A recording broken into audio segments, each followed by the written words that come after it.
तो सवाल यहाँ उठता है कि अल-शिफा में क्या एक्शन अब भी बाकी है, क्योंकि छोटे ऑपरेशन को अंजाम दिया जा रहा है, ये साफ कर दिया गया। अस्पताल में अभी बड़ा ऑपरेशन होना बाकी है। इसके अलावा सेना को अस्पताल में क्या है इनकी जानकारी जुटानी बहुत जरूरी है। इसकी जानकारी है, लेकिन अभी भी कोशिश की जा रही है कि उस ठिकाने तक पहुंचा जा सके जिसको कहा जा रहा है हमास का कमांड सेंटर। इसके अलावा बता दें, अस्पताल को लेकर बहुत बड़ा खुलासा होगा, ये भी आईडीएफ की तरफ से साफ कर दिया गया। अल-शिफा में एंट्री किसी भी ऑपरेशन से बड़ी चुनौती है, ये भी बता दिया गया है। ठीक से पता करने पर ही ऑपरेशन को शुरू किया जाएगा।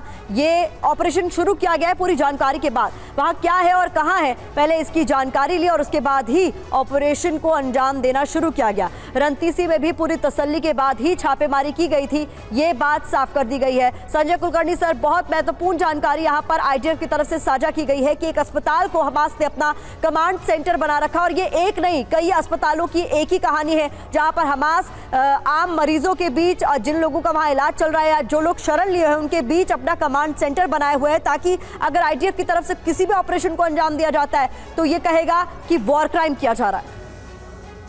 कोई शक नहीं, यही कारण है कि हमास ने सोचा है कि ह्यूमन शील्ड के तौर पर इस्तेमाल किया जाए और इन अस्पतालों के नीचे ही कमांड सेंटर्स बनाए जाए। आफ्टर ऑल, ये जितने भी बड़े बड़े कमांड सेंटर्स हैं, इनको पानी की जरूरत है, बिजली की जरूरत है, ऑक्सीजन की जरूरत है, ये कहाँ से मिलेगा? तो उनको मालूम है ये बड़ी बड़ी जो बिल्डिंगें ऊपर हैं, यहाँ पे सब कुछ है और उसके द्वारा इनको पूरा का पूरा जो है सामान मिलता रहेगा। यही कारण है कि जब तक अब जो लड़ाई होगी बहुत जबरदस्त होगी।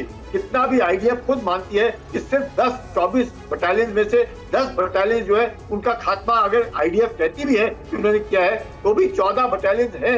40 दिन की लड़ाई खत्म होने को आ रही है और इसके बावजूद, इतने बम्बार्डमेंट के बावजूद भी अगर उनमें थोड़ी भी काबिलियत है, जब तक इजराइल जो है इनको नाक में दम नहीं करके छोड़ेगी, जब तक ये अपने घुटने नहीं टेकेंगे, सफेद झंडे बाहर नहीं निकालेंगे, सरेंडर नहीं करेंगे, हॉस्टेजेस को रिलीज नहीं करेंगे, मुझे नहीं लगता है इजराइल इनको छोड़ेगी और छोड़ना भी नहीं चाहिए अब, क्योंकि अब वो जो वक्त है, अगर इस हालात में अगर सीज फायर होएगा तो और भी भयानक युद्ध बाद में खुलेगा। तो अभी बहुत जरूरी है कि हमास को किसी भी तरीके से नॉर्थ गाजा में दबा के रखना है। हिजबुल्लाह को यकीन करना है कि हिजबुल्लाह इसके बीच में दखल अंदाजी ना दे, हूथी यमन से दखल अंदाजी ना दे, और साउथ गाजा जो है उसको, चाहे वो अलग है लेकिन उसको भी बीच में कोई ऐसा हादसा ना हो जाए जिससे कि जो नॉर्थ गाजा है जिसके ऊपर अगर फतेह पा ली आईडीएफ ने, उम्मीद करते हैं कि कम से कम अगला 1 हफ्ता 10 दिन लगेंगे आईडीएफ को, जब तक ये सरेंडर नहीं करते या फिर हॉस्टेजेस रिलीज नहीं करते।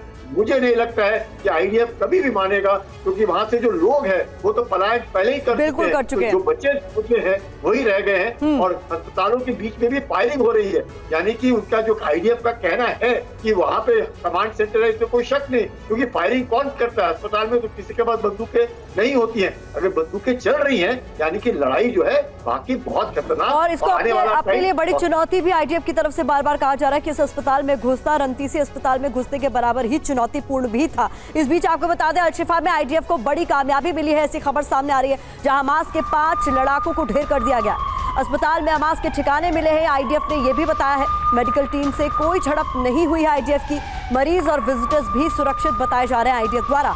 तो ये बड़ी खबर निकलकर सामने आई है, जहां हमास के 5 लड़ाकों को मार गिराया गया आईडीएफ द्वारा। लेकिन इसमें यह भी आईडीएफ ने बयान जारी कर साफ कर दिया है कि मेडिकल टीम से कोई भी झड़प उनकी नहीं हुई है। तो आइए, ऑपरेशन अल-शिफा पर किस तरीके से हमास पर एक्शन किया जा रहा है, इस अस्पताल में ऑपरेशन चलाते हुए कुछ जानकारी आपके सामने हम रखने जा रहे हैं। ऑपरेशन अल-शिफा को लेकर हमास पर क्या एक्शन लिया गया, संगठन का ठिकाना मिला है। आईडीएफ ने कहा बेगुना सुरक्षित है, यानी खास जगहों पर ही इस पूरे ऑपरेशन को अंजाम दिया जा रहा है, कुछ ही जगहों पर यह ऑपरेशन सीमित है। बता दें, हमास के 5 लड़ाके मारे गए हैं। हमास पर इस तरीके से एक्शन हुआ है। बेगुना सुरक्षित है, यानी मरीज और जो विजिटर्स है वो सुरक्षित है, ये भी आईडीएफ ने साफ कर दिया। इसके अलावा परिसर में आतंकी गतिविधि के सबूत आईडीएफ ने कहा है कि उनके पास है। उधर नवजात बच्चों को मेडिकल मदद भी इस बीच मुहैया कराई गई है। उन्हें इंक्यूबेटर्स की जरूरत थी जो उन तक पहुंचाए गए हैं। बाकी इंफ्रास्ट्रक्चर की खोज जारी है, जैसा कि हमने बताया, इंक्यूबेटर्स और मेडिकल फूड लाए गए हैं, बेबी फूड बच्चों तक पहुंचाया गया आईडीएफ द्वारा। ये उनकी तरफ से साफ कर दिया गया, यानी जो मरीज हैं, जो उनसे संबंधित लोग वहां पर मौजूद है, विजिटर्स हैं, वो तमाम लोग सुरक्षित है। लेकिन हमास पर ऑपरेशन किया जा रहा है, इसीलिए ये सीमित ऑपरेशन है, फिलहाल छोटा ऑपरेशन है, लेकिन इसके बड़े होने के आसार भी बने हुए। इस बीच बता दें आपको, आईडीएफ ने अल-शिफा में किया अपराध। अल-शिफा अस्पताल के चीफ ने ये आरोप लगाए हैं। डॉक्टरों को धमकाया और फायरिंग की। अस्पताल में अचानक घुस आई आईडीएफ। जो कुछ हो रहा है वो वॉर क्राइम है, ये अस्पताल की तरफ से अस्पताल के चीफ ने बयान जारी कर कहा है। डॉक्टरों को धमकाया गया, फायरिंग की गई और आईडीएफ अचानक ही अस्पताल में घुस आई। जो कुछ हो रहा है वो वॉर क्राइम है, खुद अस्पताल के चीफ की तरफ से कहा गया।